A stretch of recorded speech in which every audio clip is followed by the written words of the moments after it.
Vamos iniciar a nossa aula então, irmãos. Graças a Deus nós estamos aqui para participarmos da escola bíblica e hoje nós vamos continuar e encerrar as nossas bem-aventuranças. Nós vamos continuar estudando o Sermão do Monte.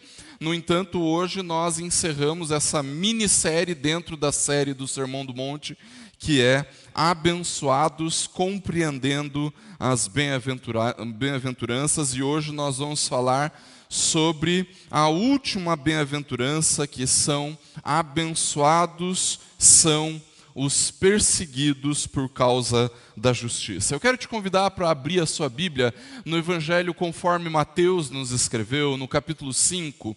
Nós vamos ler, queridos irmãos, do versículo 3 ao versículo de número 10. Mateus capítulo 5, do versículo 3 ao versículo de número 10, Evangelho conforme Mateus nos escreveu, capítulo 5, do versículo 3 ao versículo 10, a palavra do Senhor diz assim: Bem-aventurados os pobres em espírito, porque deles é o reino dos céus. Bem-aventurados os que choram, porque serão consolados. Bem-aventurados os mansos, porque herdarão a terra. Bem-aventurados os que têm fome e sede de justiça, porque serão saciados. Bem-aventurados os misericordiosos, porque alcançarão misericórdia. Bem-aventurados os limpos de coração, porque verão a Deus. Bem-aventurados os pacificadores, porque serão chamados filhos de Deus. Bem-aventurados os perseguidos por causa da justiça, porque deles é o reino dos céus. Vamos orar, irmãos.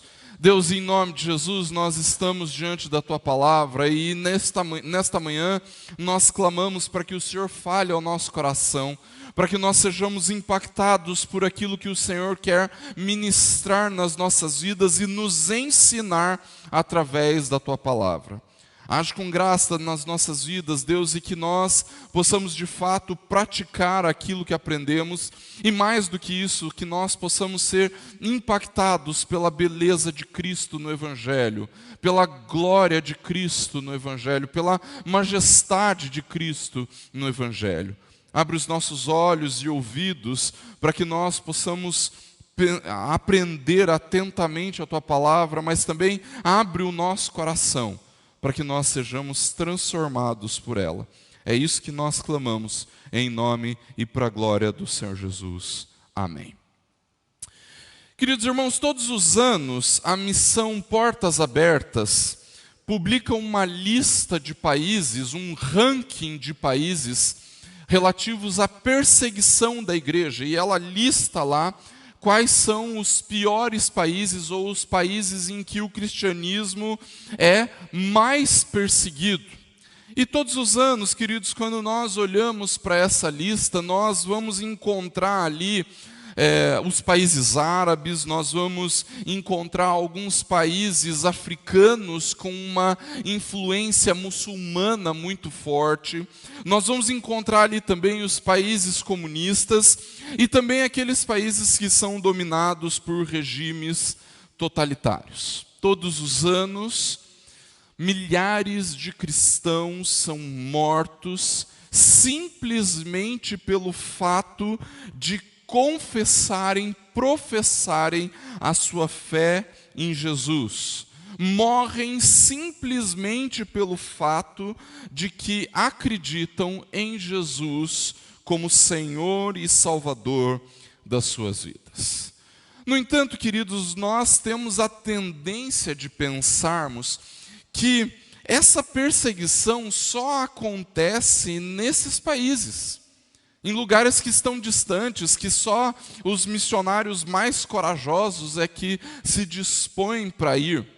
No entanto, queridos, muitas vezes nós acabamos nos esquecendo, e esquecendo por um fato bastante simples, é que apesar de não atentarmos para essa realidade com o rigor, com o zelo que deveríamos, nós também sofremos uma espécie ou alguma forma de perseguição. Uma perseguição que é completamente diferente daquela que os nossos irmãos de outros países, em países árabes, em países com influência muçulmana, na África, por exemplo, alguns outros países comunistas, ou até mesmo países que, mesmo não sendo comunistas, mas que também são regimes totalitários. Nestes países que sofrem, irmãos cristãos sofrem perseguições intensas.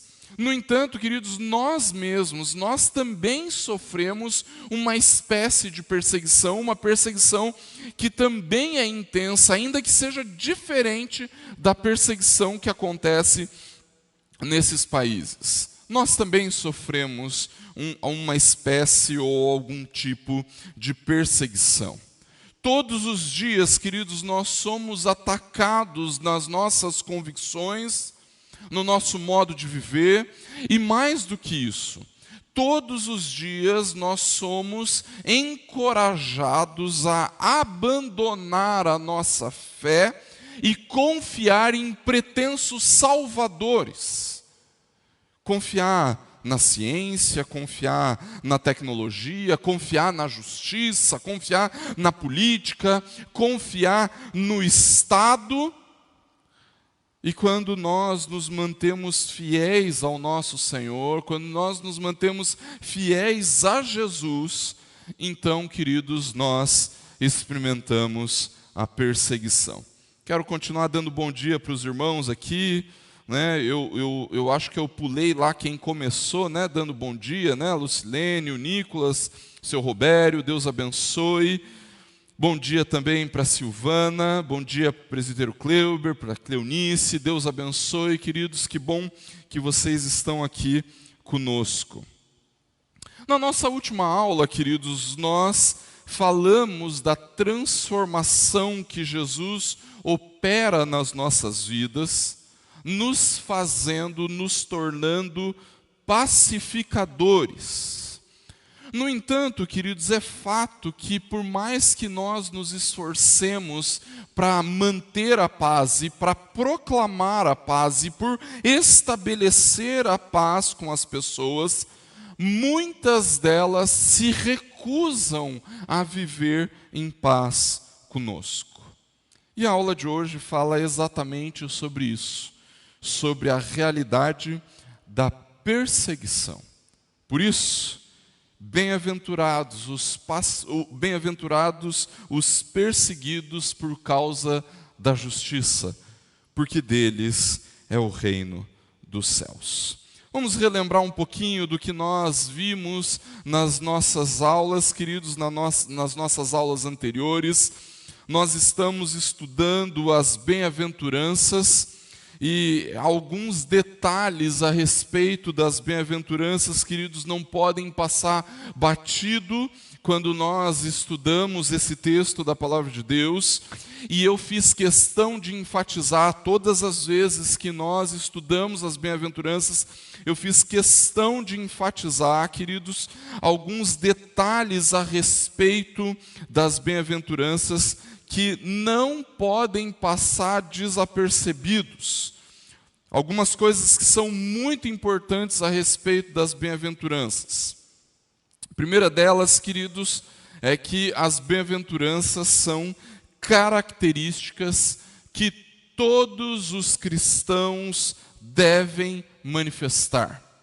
Nós não temos a opção de escolher quais dessas virtudes ou quais dessas realidades nós iremos viver. Ninguém pode falar assim, não, eu quero viver em mansidão, mas eu não quero ser um pacificador, eu vou continuar briguento, não tem jeito, eu vou continuar brigando. Não, eu quero ser humilde de espírito, mas eu não quero ser esse chorão aqui, eu não quero ser aquele que chora. Não, queridos, nós não temos essa opção. Ou nós vivemos as bem-aventuranças, ou nem cristãos nós somos.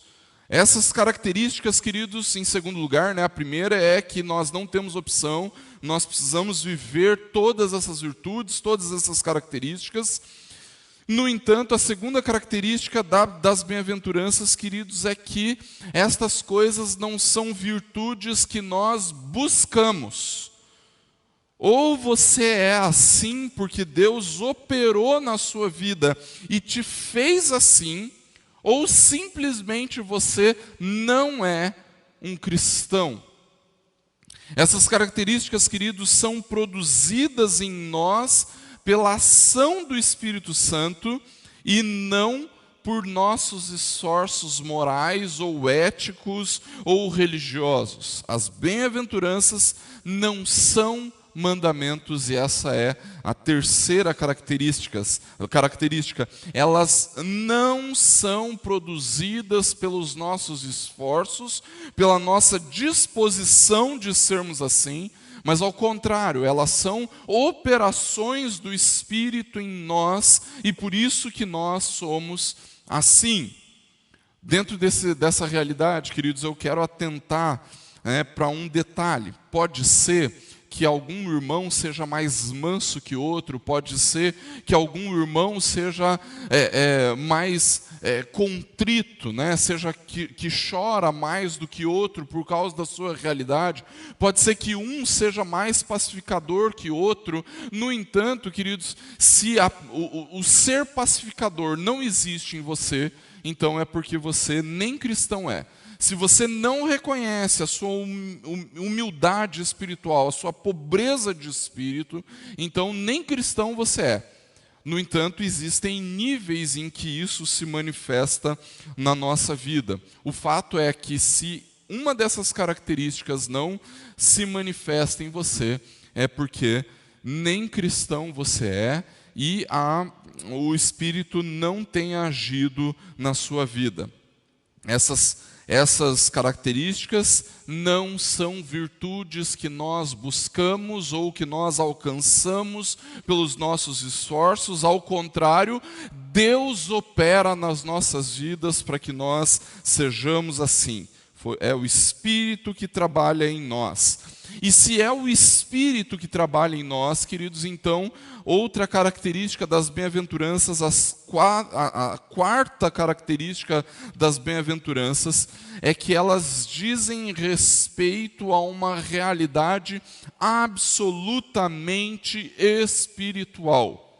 O que eu quero dizer com isso, queridos, é que estas não são características que algumas pessoas têm mais propensão a serem. Não é isso. Ninguém nasce mais manso do que outra pessoa, ninguém nasce mais humilde que outra pessoa por uma questão de personalidade. São características espirituais, não são naturais. E ao longo das aulas, queridos, eu fiz questão de enfatizar o quanto elas se diferenciam de um conceito que a gente tenha de mansidão e o quão diferente é a mansidão da qual o Senhor Jesus fala aqui. E a última característica, queridos, que não pode passar batido, é que essas virtudes, estas características, elas nos distinguem completamente daqueles que não são cristãos, ou deveriam nos distinguir completamente daqueles que não são cristãos.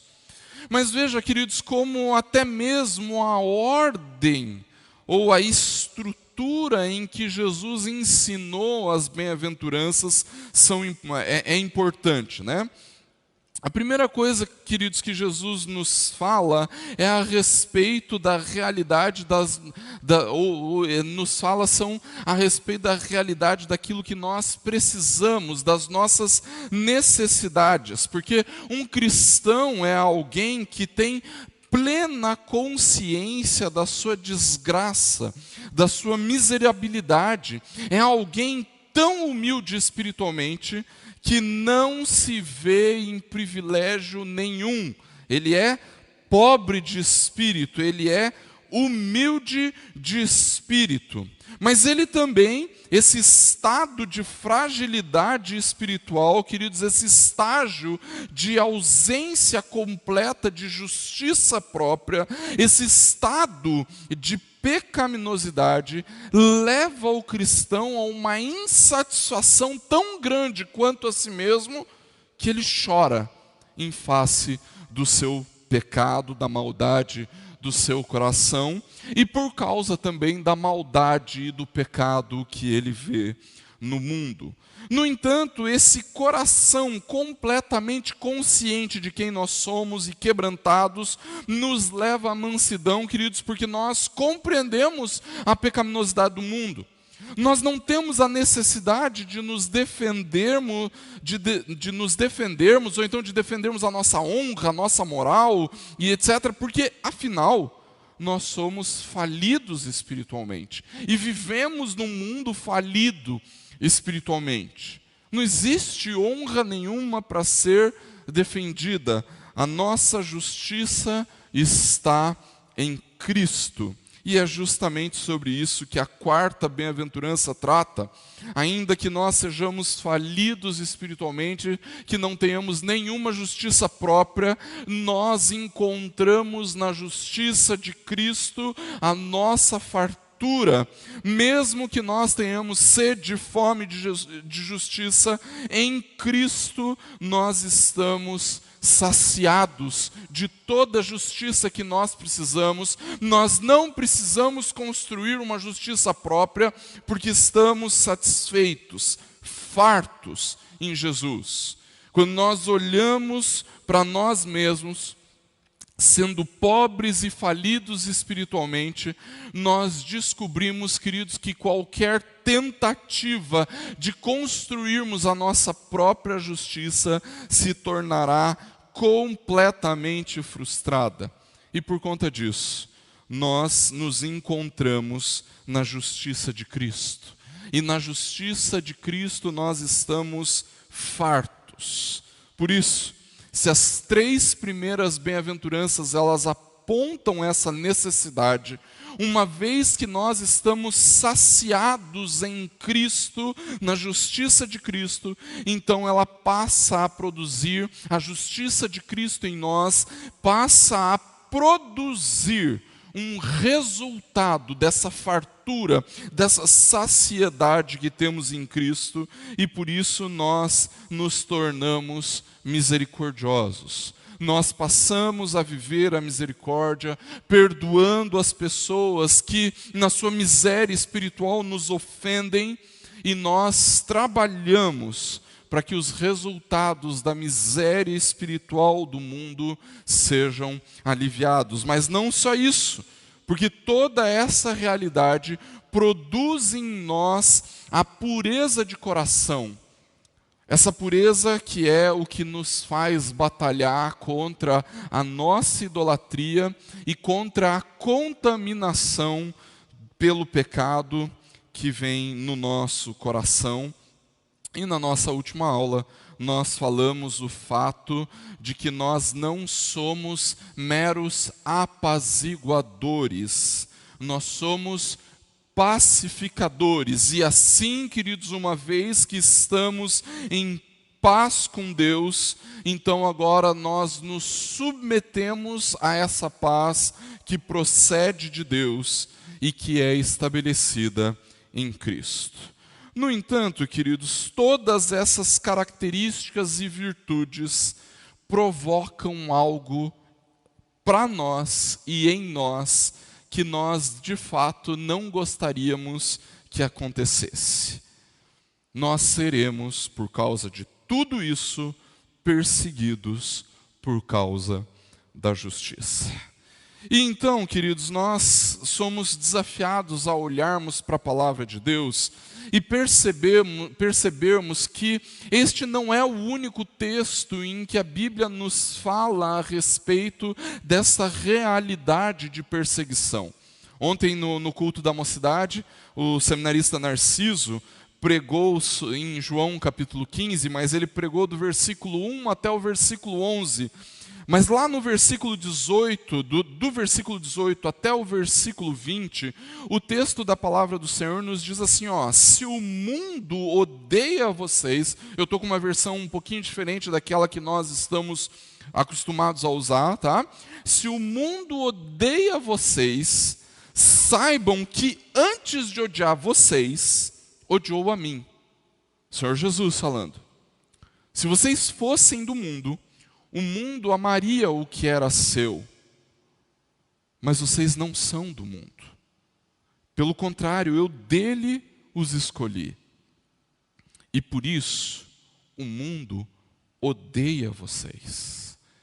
Lembrem-se da palavra que eu disse a vocês: o servo não é maior do que o seu senhor. Se perseguiram a mim, também perseguirão vocês. Se guardaram a minha palavra, também guardarão a de vocês. Veja que o Senhor Jesus, num dos últimos dos seus ensinamentos, o capítulo 15, antecede a crucificação, capítulos 13, 14, 15, 16 e 17 de João. O Senhor Jesus está falando, é o contexto da última ceia, um momento em que logo em seguida a esses capítulos Jesus seria entregue nas mãos dos pecadores para a sua crucificação, para o seu julgamento injusto, e após esse julgamento ele seria crucificado. Ou seja, num dos últimos dos seus ensinamentos aos seus discípulos, ele disse: olha, o mundo vai perseguir vocês, assim como eles me perseguem, ele vai perseguir vocês, porque assim como eles me odeiam, eles odeiam vocês.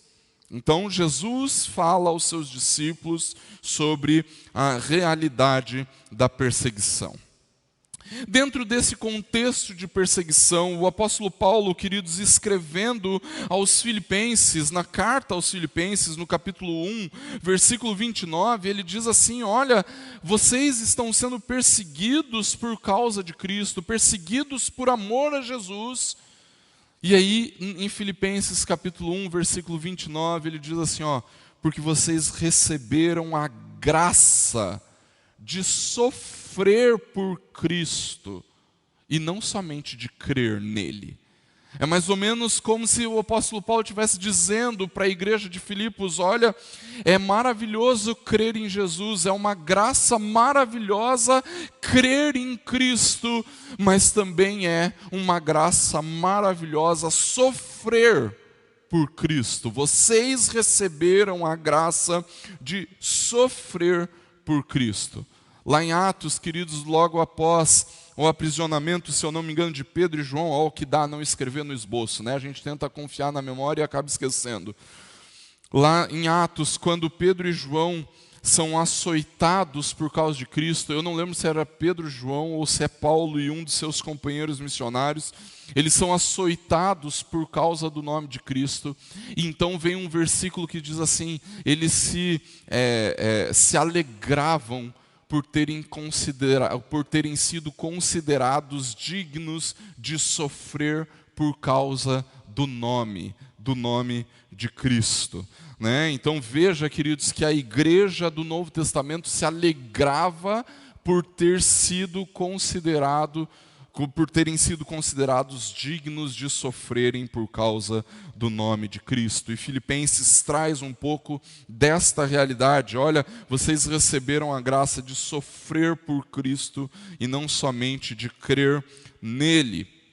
Então, o mesmo apóstolo Paulo que escreveu aos Filipenses, ele escreve também ao jovem pastor Timóteo, na sua segunda carta a Timóteo, no capítulo 3, versículo 12, onde Timóteo vinha experimentando uma realidade de perseguição, e a igreja que Timóteo pastoreava enfrentava um contexto de perseguição. E aí o apóstolo Paulo escreve a Timóteo: olha, Timóteo, na verdade, todos os que querem viver piedosamente em Cristo Jesus serão perseguidos. Todos os que querem viver piedosamente em Cristo Jesus serão perseguidos. Isso nos leva, queridos, a uma realidade em que nós não podemos evitar. É inevitável que nós sejamos perseguidos. Mas mais do que inevitável, queridos, quando nós somos expostos a essa realidade, a realidade de que o mundo odeia o Senhor e por isso nos odeia, O mundo persegue o Senhor e por isso nos persegue. A realidade de que nós recebemos a graça de sofrer por Cristo e a realidade de que todos os que querem viver em Cristo serão perseguidos. Então nós descobrimos que a realidade da perseguição, ela não é tão somente inevitável, mas ela é obrigatória. Obrigatória. Nós falamos sobre isso nós estamos falando sobre isso quando falamos das bem-aventuranças, queridos, de que todas aquelas características precisam ser realidade na nossa vida. Todas as virtudes, todas as bem-aventuranças precisam ser realidades na nossa vida. E a última bem-aventurança fala sobre a questão da perseguição. Ou seja, se nós somos cristãos e somos cristãos verdadeiros, então nós seremos perseguidos e isso é inevitável, queridos, e é obrigatório. Mas não perceba, queridos, que quando eu digo obrigatório, não é que você tenha que procurar essa perseguição. Ela vai acontecer naturalmente. Nós seremos inevitavelmente e obrigatoriamente perseguidos.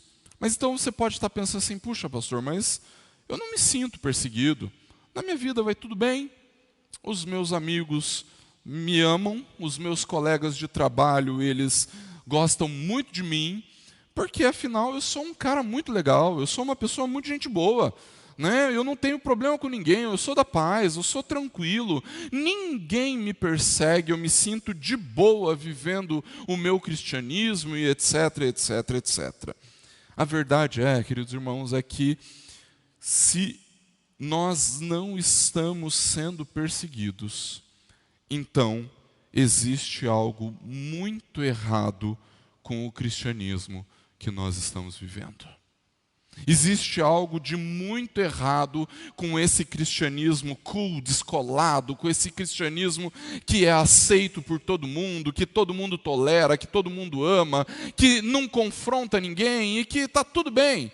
Eu sou um cristão, mas eu sou um cristão pós-moderno, eu sou um cristão completamente, que interage completamente com a cultura dos nossos dias, e eu me dou bem com os meus colegas de trabalho, eu me dou bem com os meus vizinhos, eu me dou bem com todo mundo. Ninguém me persegue. Então é porque muito provavelmente você deixou de ser cristão há muito tempo, ou então você, ou para sermos mais precisos teologicamente, é porque provavelmente você nunca se tornou um cristão, nunca foi cristão. Se nós não estamos sendo perseguidos, queridos, então é porque existe algo de errado com o cristianismo que nós estamos vivendo. A realidade da perseguição é inevitável e obrigatória.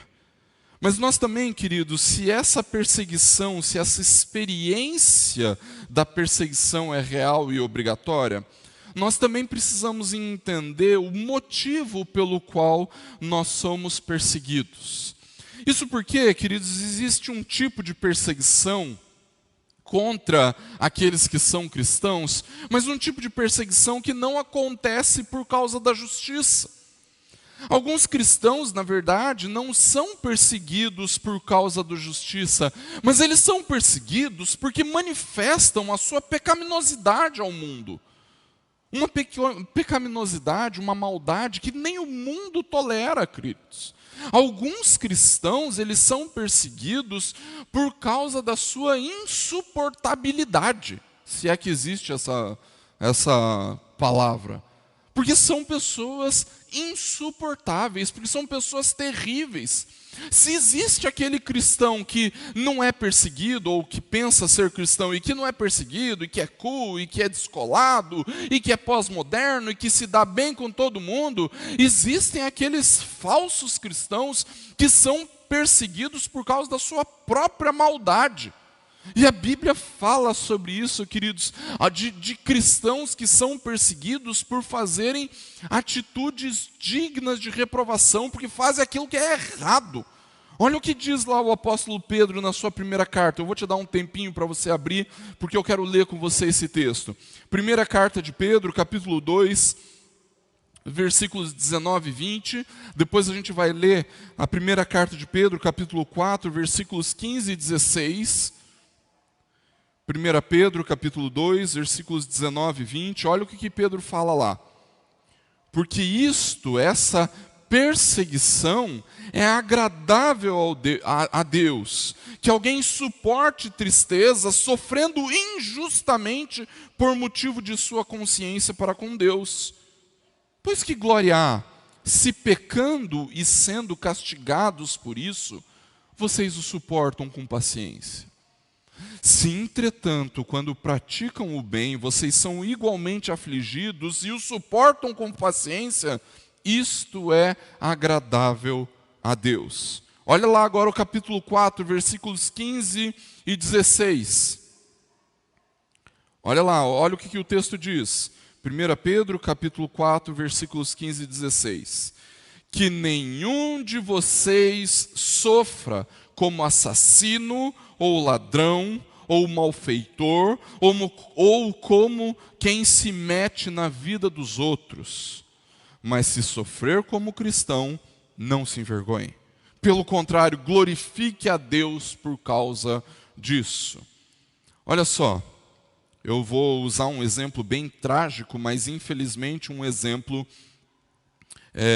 real nos nossos dias. Há um tempo atrás nós ouvimos uma notícia, eu lembro de uma notícia de um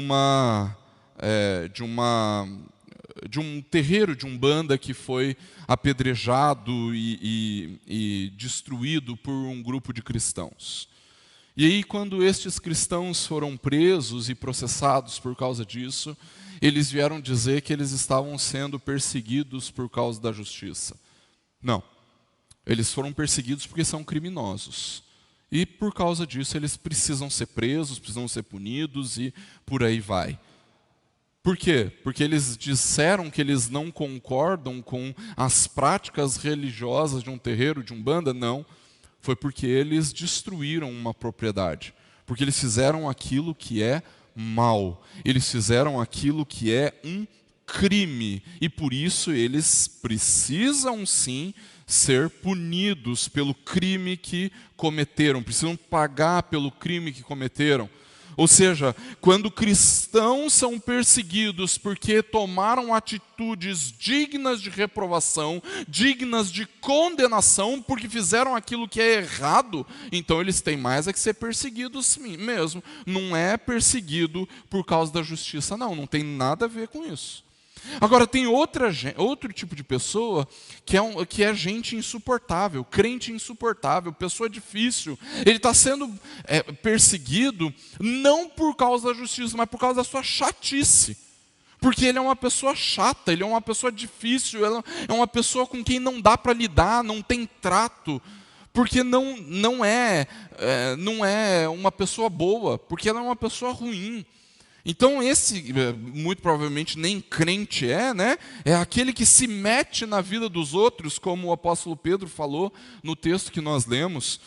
Tem gente que é perseguida porque é pessoa difícil, não é por causa da justiça, não. É por ser pessoa difícil. Agora, tem outras pessoas que são perseguidas por causa da sua tolice, por causa da sua insensatez. Porque falta sabedoria. Ela é perseguida porque ela fala o que não deve.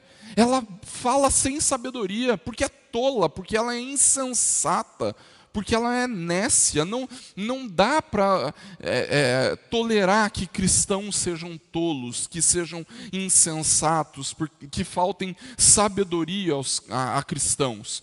E são perseguidos por causa disso. Não é por causa da justiça. E existem aqueles que são perseguidos por causa do seu fanatismo, por causa do seu excesso de zelo, não por causa da sua piedade, não por causa da sua devoção, mas por causa do seu excesso de zelo. E existem aqueles que são perseguidos por causa de causas sociais ou políticas, né? Então, hoje em dia ainda isso tem se tornado cada vez mais normal, associar o cristianismo com um ramo da política e dizer assim, não, eu estou sendo perseguido porque eu sou cristão. Não.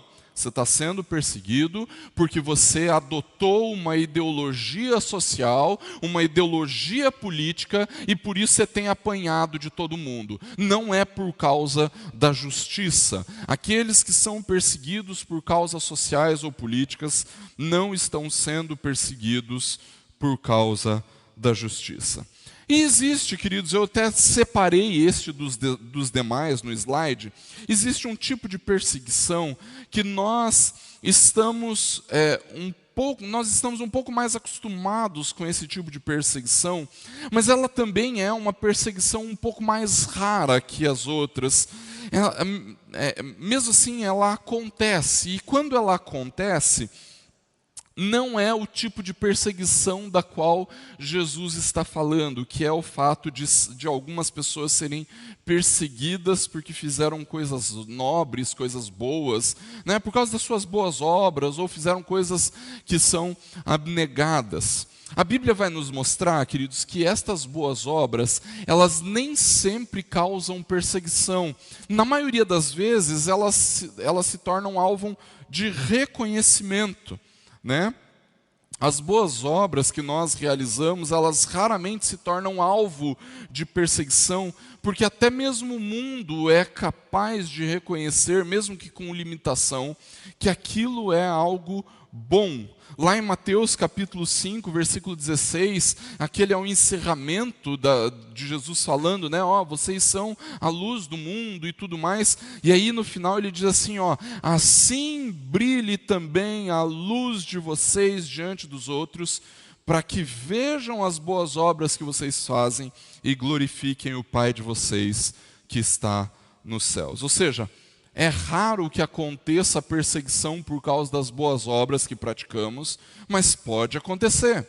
Tá? Atos 2, capítulo 47, diz que o povo contava com a simpatia, né, que a igreja contava com a simpatia de todo o povo, porque realizava boas obras. E em Atos capítulo 5, versículos 12 e 16, diz que os apóstolos faziam muitos sinais e prodígios, eles curavam os enfermos, expulsavam demônios e etc, etc. E que o povo tinha grande admiração por eles, mas tinha grande admiração porque eles faziam boas obras. Ou seja, queridos, é possível sermos perseguidos pelas boas obras que fazemos. No entanto, as boas obras, até mesmo o mundo é capaz de perceber aquilo que é bom daquilo que nós fazemos, mesmo que com as suas limitações. Mas então, por que é que nós somos perseguidos? Se não é porque nós temos atitudes erradas, se não é porque nós somos pessoas difíceis, se não é pela falta de sabedoria ou pelo fanatismo, se não é por causas sociais ou políticas ou coisas boas ou abnegadas que fazemos, então por que nós somos perseguidos? Se estes não são os motivos pelos quais Jesus fala que nós seremos perseguidos e que nós não devemos ser perseguidos por causa dessas coisas, o que quer dizer então ser perseguido por causa da justiça?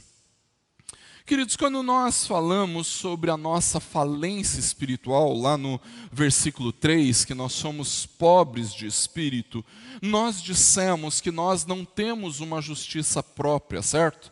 Lembra, nós não temos honra, nós não temos dignidade, nós somos falidos espiritualmente.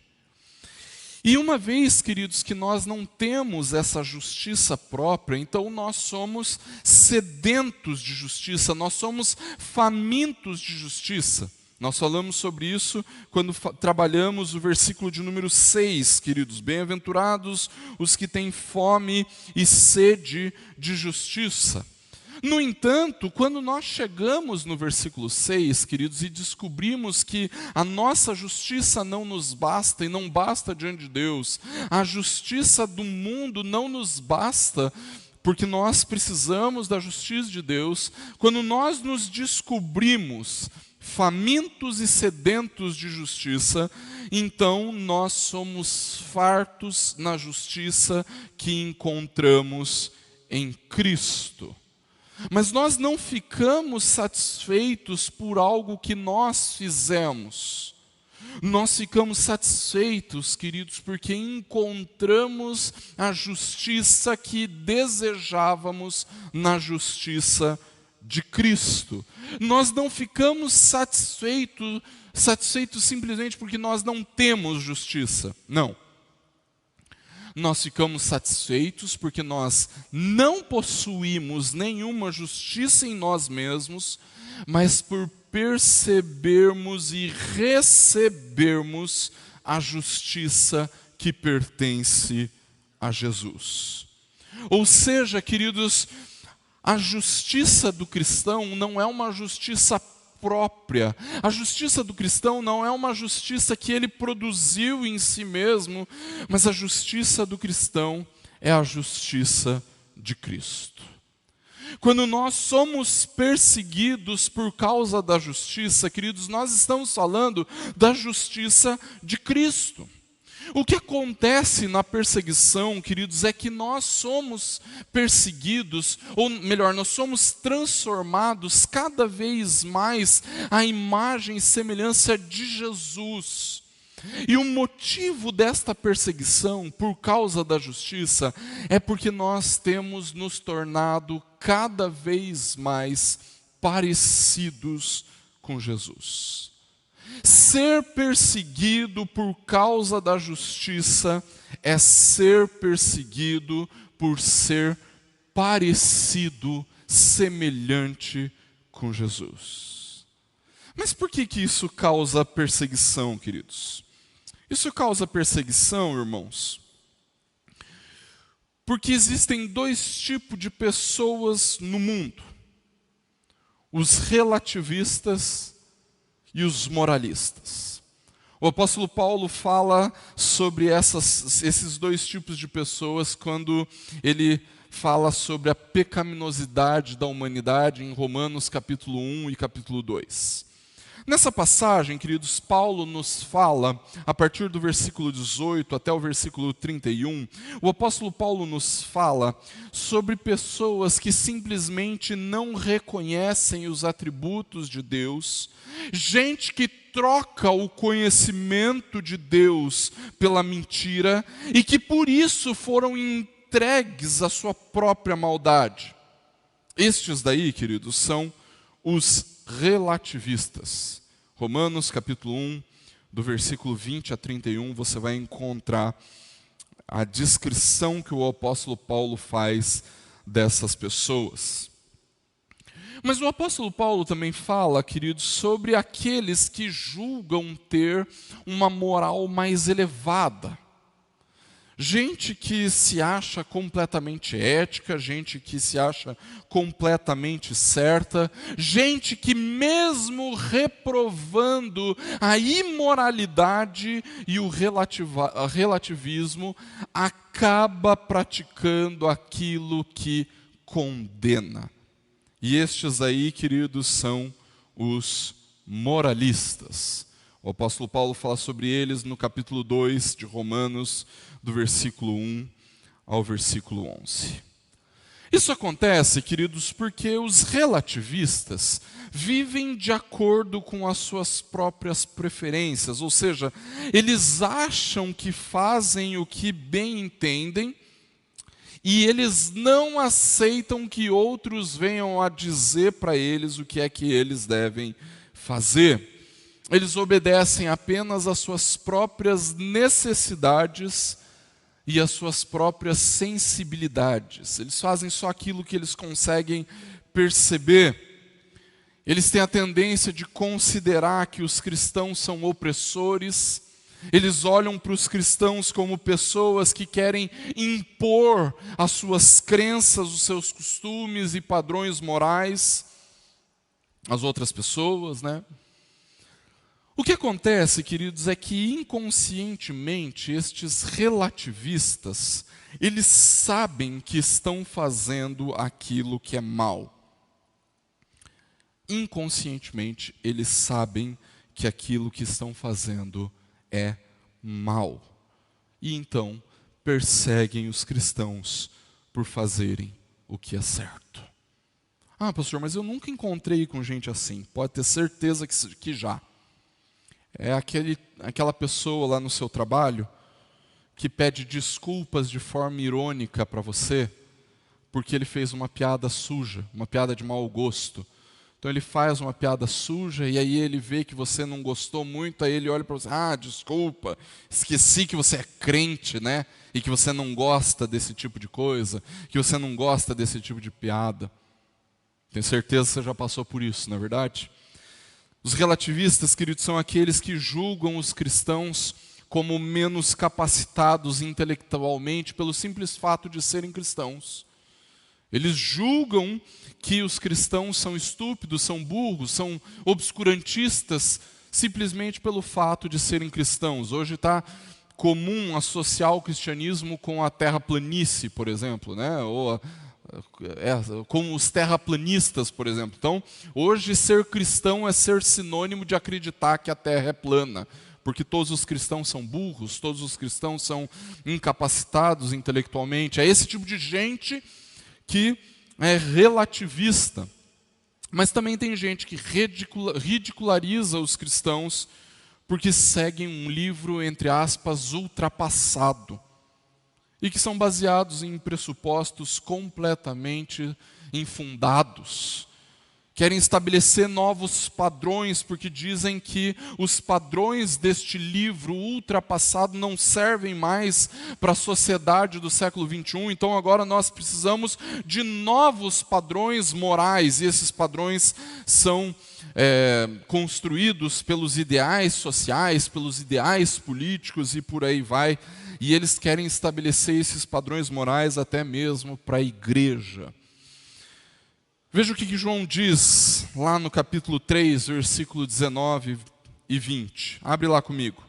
João capítulo 3, nos versículos 19 e 20. O apóstolo João diz assim: a condenação é esta: a luz veio ao mundo, mas os homens amaram mais as trevas do que a luz, porque as suas obras eram más. Pois todo aquele que pratica o mal detesta a luz e não se aproxima da luz para que as suas obras não sejam reprovadas. Queridos, os relativistas perseguem os cristãos porque diante da luz de Cristo demonstrada nas nossas vidas, as trevas em que eles vivem são expostas. O cristão cresce na justiça de Cristo, põe em destaque a falta de justiça dos relativistas, e por causa disso, então, os cristãos são perseguidos. Os moralistas, irmãos, por outro lado, eles constroem toda a sua vida para serem reconhecidos pela sua justiça própria, pela sua moral elevada. E aí, quando os cristãos têm a audácia de afirmar que eles mesmos não têm justiça própria, mas que confiam na justiça de outra pessoa, na justiça de Cristo, e que por causa disso eles são aceitos por Deus e aceitos na realidade do reino dos céus, então por causa disso, o moralista se sente extremamente ofendido, se sente extremamente afrontado. Era exatamente isso que acontecia com Jesus e os fariseus. Os fariseus não perseguiam Jesus porque Jesus fazia coisas boas, queridos. Os fariseus perseguiam Jesus porque Jesus era diferente daquilo que os fariseus julgavam como sendo algo bom. Um moralista, ele não consegue compreender uma justiça que não é produzida por esforços pessoais. Um moralista, ele não consegue compreender em uma bondade que não é resultado de esforços éticos, de esforços religiosos. E mais do que isso, para ele é inadmissível que alguém seja aceito diante de Deus por uma justiça que não seja sua, por uma justiça que não tenha sido construída pela moralidade. E quando os cristãos demonstram que toda realização moral, que toda realização ética não serve para nada diante de Deus, então os moralistas percebem que o seu projeto de vida é completamente frustrado. E por isso perseguem os cristãos. Gente que acha, e você pode até estar pensando assim, mas pastor, eu não encontro com esse tipo de gente. Se encontra sim, todos os dias. E a gente normalmente coloca eles no mesmo patamar dos relativistas, mas não, eles são diferentes. Eles fazem aquilo que é mal, mas condenam a maldade nos outros. Você quer ver? É gente que acha que os seus pecados, as suas falhas, são melhores do que as dos outros, né? E que o pecado dos outros é 1000 vezes pior que o seu próprio pecado. Você com certeza já ouviu falando assim, olha, eu não sonego imposto, ou melhor, eu sonego imposto, eu escondo os meus rendimentos aqui para não ter que pagar imposto, mas pelo menos eu nunca roubei ninguém. Você já encontrou gente assim? É gente que normalmente fala assim, eu não sou perfeito, né? Então, mas mesmo assim, mesmo não sendo perfeito, olha que pessoa boa que eu sou. É gente que, olha, eu traio o meu marido, mas pelo menos eu sou uma boa mãe. É gente que fala assim, olha, eu traio a minha esposa, mas eu sou um excelente funcionário. Eu trabalho muito bem, eu nunca roubei um centavo do meu patrão. Gente, existem pessoas à nossa volta que julgam pecados piores do que outros. Os pecados que ele pratica não são pecados tão horríveis assim. Mas o pecado dos outros, meu Deus, que coisa horrorosa, que coisa terrível, que como são imorais essas pessoas. Estes são os moralistas. Agora, tanto os relativistas com a sua imoralidade, quanto os moralistas com a sua suposta justiça pessoal, todos estes perseguem aqueles que se parecem com Cristo.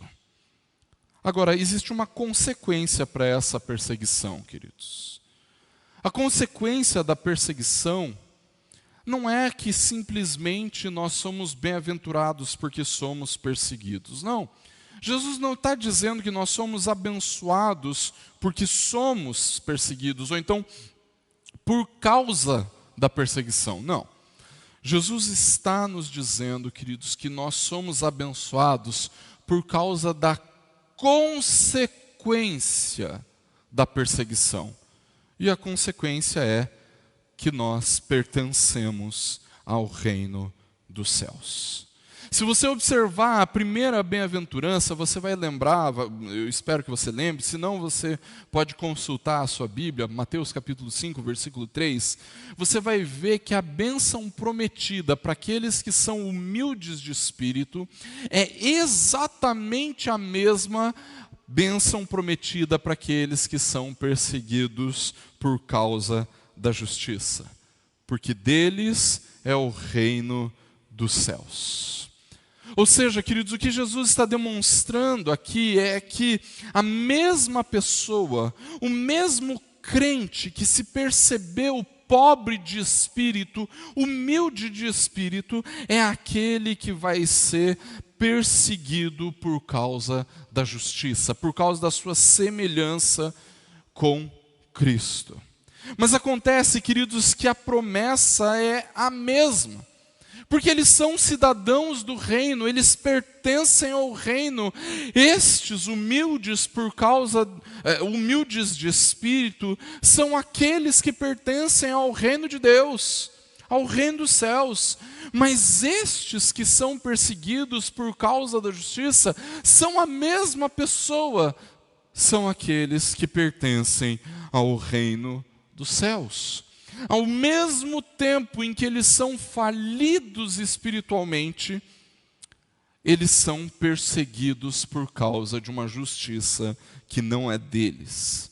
E essa realidade os faz pertencer ao reino dos céus. Pertencer ao reino, queridos, é a forma como Jesus tem para nos dizer que nós não estamos mais debaixo do domínio das trevas, mas que nós fomos libertos desse império maligno. Agora, queridos, nós pertencemos ao reino dos céus e nós desfrutamos disso, mesmo que nós estejamos vivendo em meio a intensas perseguições, nós desfrutamos disso. E isso quer dizer, queridos, que ao contrário dos nossos perseguidores, nós vamos viver sim em intensa alegria e em satisfação, porque estamos submissos ao governo de Deus. Enquanto aqueles que nos perseguem vivem em rebeldia debaixo do governo inescapável de Deus, nós podemos, queridos, nos alegrar, porque nós sabemos que é o nosso Deus que controla tudo o que existe, inclusive a intensidade da perseguição que nós sofremos. Viver sob o governo de Deus, queridos, é uma realidade inescapável. Todos os seres humanos, tudo o que existe, está debaixo do governo de Deus. A questão é, como você se sente com isso? Você fica alegre de saber que o seu Deus, aquele que te ama, aquele que te salvou, aquele que te redimiu, que te libertou do império das trevas, é aquele que governa todas as coisas? Ou isso te faz mal? Pensar que existe alguém que fala o que eu tenho que fazer, que governa todas as coisas, isso é um déspota, eu vou me rebelar contra ele. Essa é a realidade, queridos. Uma vez que nós pertencemos ao reino dos céus, então nós vivemos alegremente debaixo do governo de Deus. Alegremente debaixo do governo do Senhor. E concluindo, queridos, uma vez que nós chegamos aí ao final da nossa aula, queridos, a conclusão disso tudo, da perseguição, né, ou dos perseguidos por causa da justiça, é que nós precisamos ser sábios, irmãos. Nós não podemos ser perseguidos por causa dos nossos defeitos ou pecados. Nós não podemos ser perseguidos porque nós somos ofensivos. Nós não podemos ser perseguidos porque nós somos insensatos ou tolos. Ou então porque nós somos exibicionistas de uma espiritualidade superior, de uma espiritualidade extravagante. Nós não podemos e não devemos ser perseguidos porque nós somos provocativos. Nós não podemos ser perseguidos por causa da maldade que muitas vezes os cristãos praticam, ou aqueles que se dizem cristãos praticam. Nós não podemos ser perseguidos por sermos pessoas difíceis. Nós não podemos ser perseguidos porque adotamos uma pauta política ou então porque adotamos uma pauta social. Não. Nós não devemos ser perseguidos por causa dos nossos defeitos ou pecados. Para sermos perseguidos, queridos, basta sermos semelhantes a Jesus. Nós não precisamos inventar nada. Basta que nós nos deixamos ser tratados pelo Espírito Santo de Deus e nos tornemos mais parecidos com Jesus. Basta que nós demonstremos a justiça que temos, a justiça de Cristo. Então nós seremos perseguidos. Não pela maldade, não pela intolerância, não pelo fanatismo, não pelos preconceitos, não por adotarmos causas políticas ou sociais, mas porque somos parecidos com Jesus. E se nós somos perseguidos, queridos, por causa da nossa semelhança com Cristo, porque nós somos parecidos com Jesus, por causa da justiça que nós temos nele, então, tudo o que nós devemos fazer é apenas viver em convicção de que nós pertencemos ao reino dos céus. Na perseguição, queridos, na perseguição que nós sofremos da humanidade caída, da perseguição que nós sofremos daqueles que são relativistas, daqueles que são moralistas, então, a partir e por causa dessa perseguição, nós temos a prova final de que nós, de fato, pertencemos ao reino dos céus.